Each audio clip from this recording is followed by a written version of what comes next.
We're going to get around another minute or so and allow some time for more people to join us, and then we'll go ahead and get started.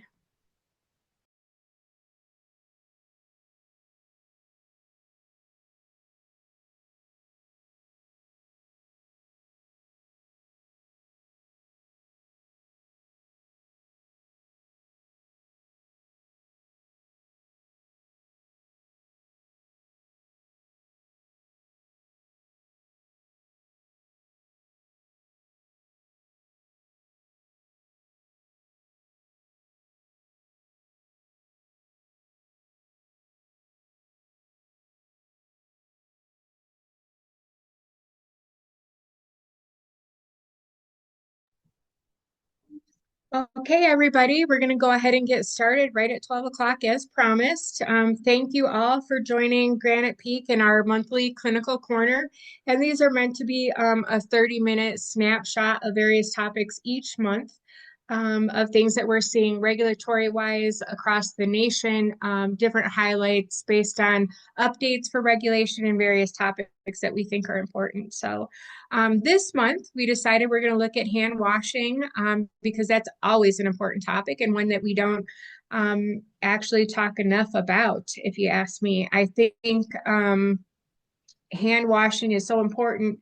It should constantly be on our radar, not just monthly or quarterly when we're doing the mandatory education sessions, but all the time as we're in buildings, walking around facilities, and even within ourselves, looking at our hand hygiene practice, and then being aware of hand hygiene practices of staff and our other peers that are in the centers, whether that's our medical director or the providers that come in. Sometimes they also need reminders. So just keeping that in mind. Also, if you can hold all questions, I don't have any way to check my chat box. So if you can hold the questions until the end, or at the end of the PowerPoint presentation, and most of you guys already have my email, you can always ask a nurse and send a email over to me if you have a topic that you want to hear about that you're interested in, or if you have questions about this particular presentation, you can go ahead and email that out. And just to let you know, we have next month ready to go as well, and that's going to be about psychotropic medication. So I'm certainly excited to hear about all of that. We have our social worker, Jessica Casanova, that's going to be on next month. So I'm definitely excited to hear that presentation, and I'm sure you guys are going to be pleased with it as well. With that being said, we're just going to go ahead and get started here. So importance of adherence to hand hygiene guidelines. Why is that important? And we're constantly talking about washing hands, hand sanitizing, that kind of stuff. Adherence to hand hygiene guidelines is crucial. And why? Because it's a safeguard, right? It helps with the health and well-being of all of our residents, staff, and visitors. It serves as the first line of defense, and we hear that constantly, whether it was out of nursing school, whether it was through the infection prevention certification. Hand hygiene is the first line of defense. Let that sink in. This fights against the transmission of infection disease, which can spread rapidly in our communities. We're in such close contact with everybody.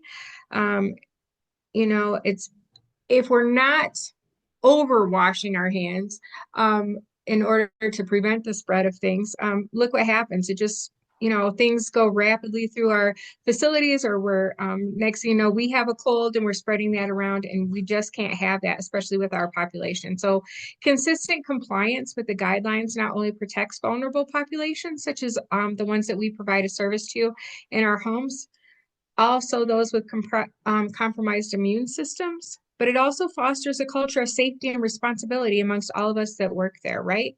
So we need to, as managers, prioritize hand hygiene. Our homes can create a safer environment, ultimately enhancing the quality of care provided to all of our residents. The impact of hand hygiene on decreased infection control rates is huge. The impact of effective hand hygiene practices on infection control rates in the homes, I mean, I can't state that enough or yell it loudly from the rooftops, right? Studies have shown that proper hand washing and sanitization can significantly reduce the incidence of healthcare associated infections, including our favorite respiratory infections that keep coming up, gastrointestinal illnesses, and different bloodstream infections. By minimizing the transmission of pathogens, our homes can lower hospitalization rates, enhance recovery outcomes, and reduce the burden on healthcare resources. It can have a financial impact and be devastating when you have a huge outbreak um, in one of the centers. So it's also very important um, to wash our hands and prevent those outbreaks. Consequently, maintaining high standards of hand hygiene is essential for ensuring healthy living environment and improving overall resident health. Compliance with CDC and WHO standards for hand hygiene. Um, those I'm sure you guys have robust policy and procedures, hand hygiene procedures, but we can't go over this enough. These organizations provide comprehensive guidelines that outline effective hand hygiene practices. But in our centers, we also pride ourselves in our infection control practices and making sure that we are also in compliance with our own policy and procedure and expecting our staff to adhere to those just like we need to. So adhering to the standards not only ensures that we meet the minimum regulatory requirement, but also enhances our reputation as a safe facility. These standards are important.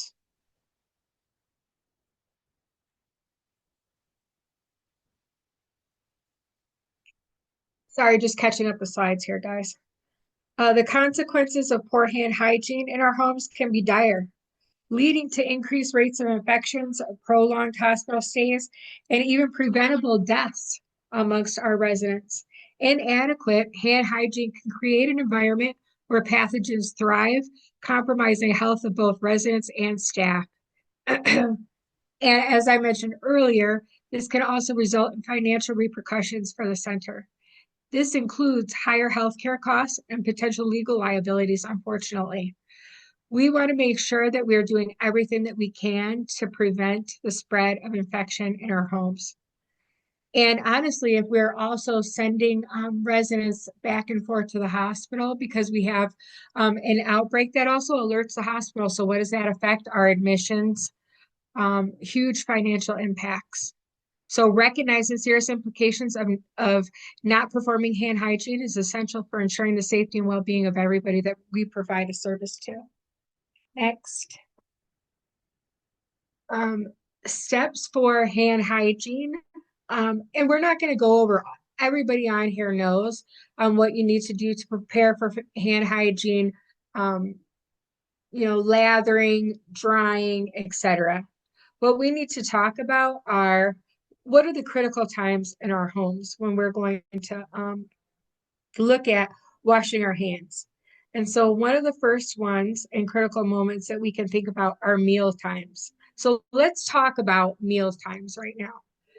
I think a lot of times when we're in buildings looking at pre-survey or just doing a visit, we do see staff will wash their hands prior to delivering a room tray. We'll see them initially when they're bringing residents into the dining rooms washing their hands. But some of the key places where I think during meal times that are critical that our staff members seem to forget or need some reminders for are towards the end of the meal times, right? So people have already, maybe they're wrapping up or in the middle of eating a barbecue chicken or a messy meal. And one thing that sticks in my mind is that we don't go around during the meal and offer any sort of extra hand hygiene. So maybe somebody's got barbecue sauce all over their fingers and they're continuing to eat, and next thing you know, it's on their clothes or something like that. And so I think that's a good point to look at when you are in your dining room and you're looking at meal service planning, and making sure the residents are okay. They do a good job at, making sure everybody has fluids. Does anybody need assistance? But what we don't look at, I think a lot of the times are, hey, does somebody need an extra towelette or something like that during a messy meal? So making sure that people have clean hands during the meal is very important. Also, reminding our staff that not just at the beginning of the meal, but also at the end in between residents. Or how about if you have staff members that are sitting at an assist table, a lot of times they're also forgetting to use hand hygiene in between the residents.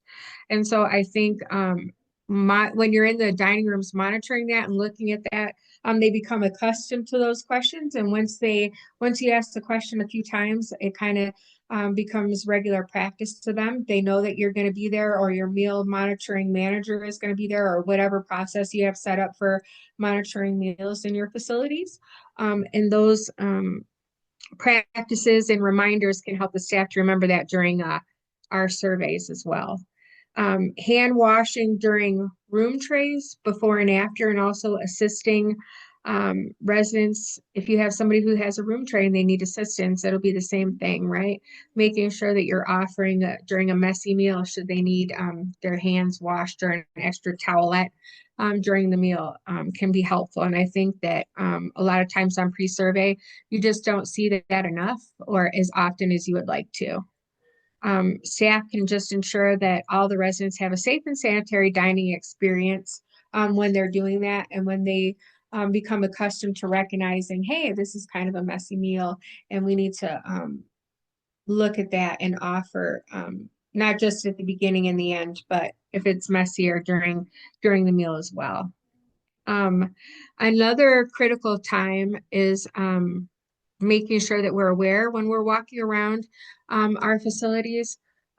Things like doorknobs and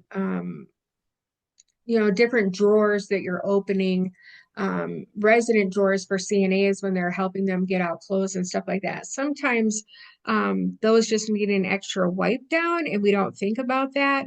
We need to make sure that we're washing our hands and being aware that we also touch different surfaces. So now that I come from back in the day when we didn't have computers, so we're using different charts and paper, but you have multiple nursing staff using one laptop. And we don't think about that. We just get on the laptop and start using things sometimes.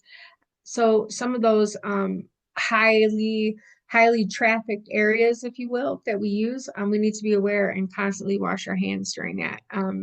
Environmentally, when we're walking around the facility or grabbing handrails or different things like that. One of the other key areas is during medication administration. Um,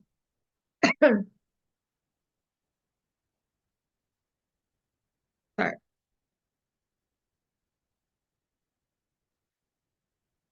So during medication administration, sorry, I guess I messed my slides up. So we're going to talk about dressing changes first. So if we can just go back.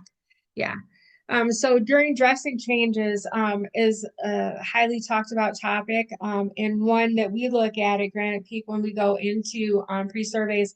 Those of you that have been with us during a pre-survey, you guys know that we set that up in advance, and we like to look at in real time any dressing change that the facility chooses for us to look at. And I think here in this area, for this topic, one of the key areas that I always recommend for everybody in the center is to go ahead and get that set up, get all of your equipment and everything set up before you even have the surveyor come and look at the dressing change, right? There's nothing that says that you can't get your table set up, get it washed down, have a barrier placed on that table, and have all of your items set up so that it's a clean environment and that you're ready to go. Preparation, right? Anything that you can do beforehand is going to eliminate the chances of your surveyors finding an opportunity for a citation in infection control. And we all know how critical those are.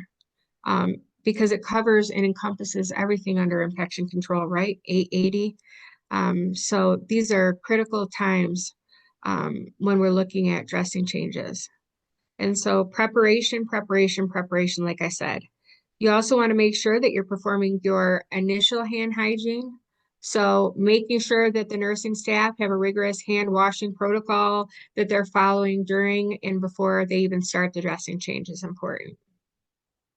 Putting on gloves after drying your hands and making sure that you have multiple gloves, access to gloves, I should say, because a lot of times what we see is um, a whole pocket full of gloves during a dressing change, and they're pulling them right out of the pocket there and then applying them. And there's a potential that whatever was in the nurse's pocket, right, after they're putting the gloves on, can contaminate the wound that you're about to change. So, um, reminding staff that putting gloves in the pockets is not a good thing necessarily. We want to make sure that you do have access to multiple gloves because during a dressing change, you're going to change your gloves multiple times. So, conducting your dressing change and making sure that you remove the old dressing change and making sure that you're washing hands. I mean, making sure that you remove the dressing and then making sure that you wash your hands. That avoids contamination and making sure that you start off with the new dressing with clean hands and clean gloves. And then you want to also make sure that you do a final hand washing, completing the dressing change and before leaving the resident's room, removing the gloves, performing hand hygiene, and making sure that all potential contaminants have been eliminated. I think what helps with that is practice, practice, practice, right? Regular audits and making sure that you give your staff feedback on the mechanisms that are established to monitor adherence are helping to foster that environment of accountability and continuous improvement for our infection prevention practices in our homes.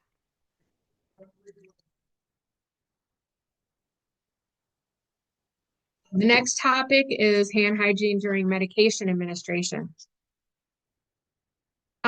Some of the key areas and why I chose medication administration is when we're set up in the homes and we're watching during pre-surveys, or even when I was a surveyor watching medication observation, there just wasn't enough hand hygiene. I think that's very few times when you're following a nurse, even when they're keeping the hand sanitizer in their pockets, there's just forget or they'll spill a pill on top of the medication carts and then pick it up with their bare hands and then put that in the cup.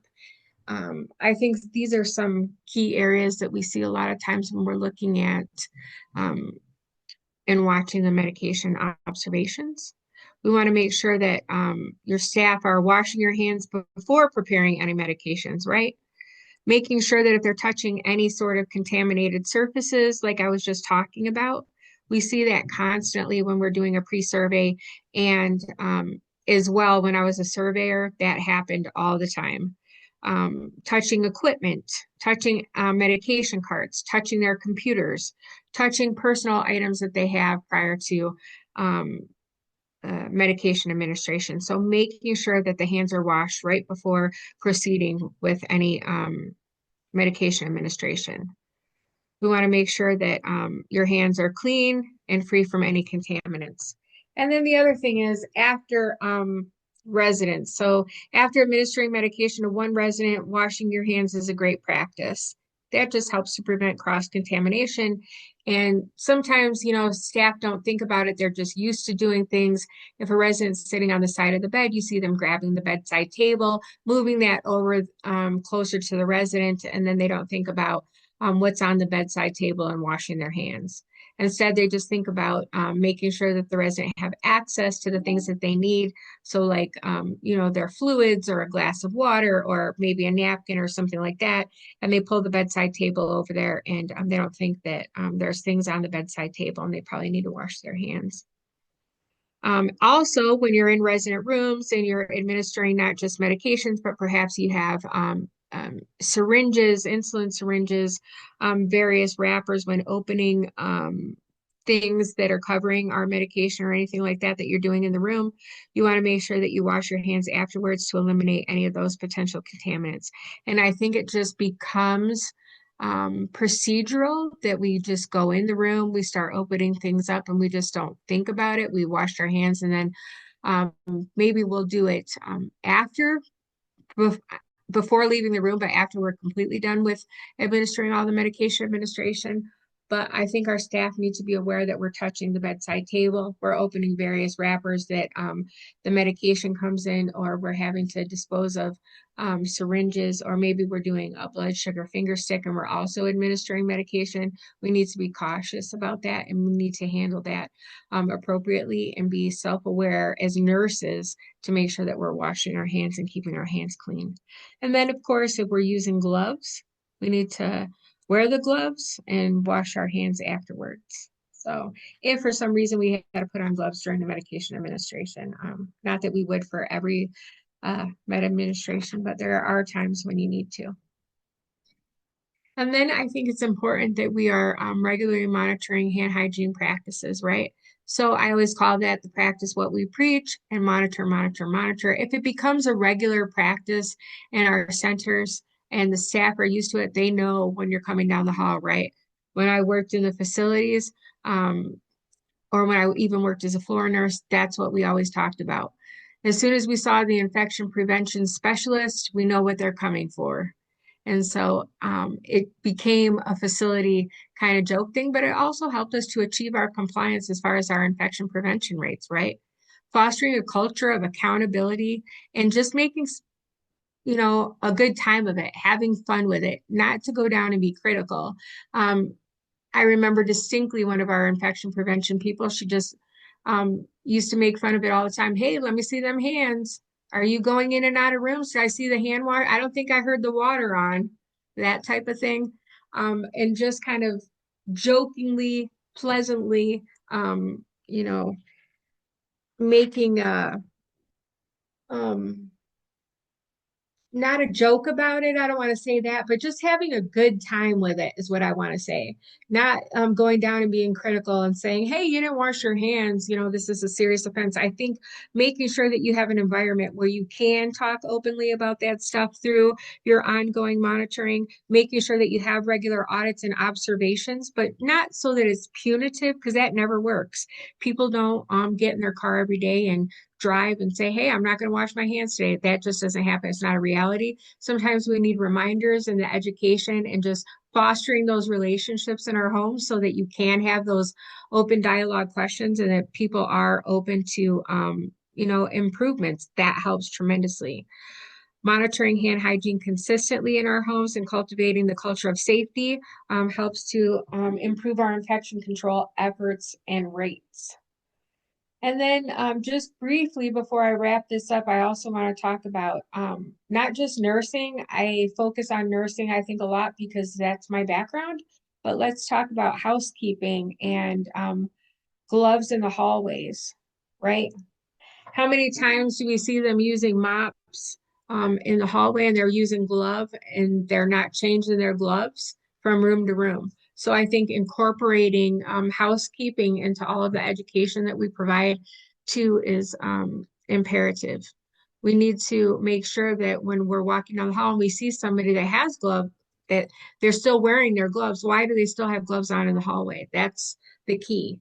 We see them going from during pre-surveys room to room, mopping floors or not changing the gloves, not washing their hands. And that is huge. We need to make sure that, uh, they're washing their hands in between as well and wearing gloves. Um, and removing the gloves before they go to the next room. I think a lot of times we don't include them enough in the education. We think about nursing a lot, but honestly, it's everybody in the facility, right? Not just housekeeping, not just laundry. It's everybody in the facility, and everybody's responsible for infection control as soon as you, not just as soon as you walk in the facility, anytime. So everybody's responsible for that, not just nursing. Um, I think, do you guys have any? I'm going to open it up for questions. You guys have any questions about that? Does anybody have a good program that you offer up for education to families? A lot of times that comes up now when we see enhanced barrier precautions in rooms, and families are wondering, hey, what do I do? What do I need to do to keep my family at home? Does anybody have any good pointers on that they can share with the group?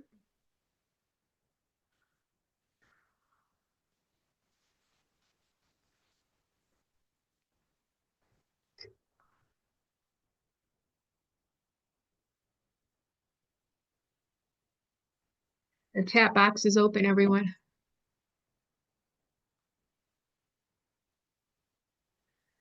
I think during family, if you guys have family council, I know some of the facilities do have family council. That's a great time to bring up enhanced barrier precautions and a great time to even have families sign off. And recently I was in a facility and they actually had a family member that wanted to be involved a little bit more. And so they were kind of leaders in the family council group. And so if you have somebody like that in your center, sometimes you can keep that um, you can use that person to kind of help rally up the rest of the families that are there. But I don't know if anybody on this group has family counselor or anything, but it's a great relationship building idea. And this building that I'm thinking of in particular, they would just do it during an evening time and have snacks once a quarter. They wanted to eventually get to the point where they were able to do it once a month, but that's a great time to provide education. And I know they have a lot of questions about enhanced barrier precautions. Um, as soon as those signs go up for their loved one. Also, just wanting to clarify, hey, I don't want to do anything that's going to spread anything, but I also don't want to take anything home to my family or to the grandkids or children or whatever the case is. Any other questions for anyone? Does anyone have anything? At the end of the presentation is also my email, and I'm sure that you guys have um, my email address just in case you think of anything else. Also, when do you sanitize and when do you wash your hands? I'm going to take all you guys off of mute. Anybody? When visibly soiled. Yes, that's huge, right? And then what if you're not visibly soiled and you've been sanitizing several times? How many times should you sanitize before you wash your hands? On the third time. Excellent. So I think um you'd like to hope that you're not just going to sanitize if you have something mysterious on your hands, right? So we like to hope so. Anything from anybody else? Going once, going twice?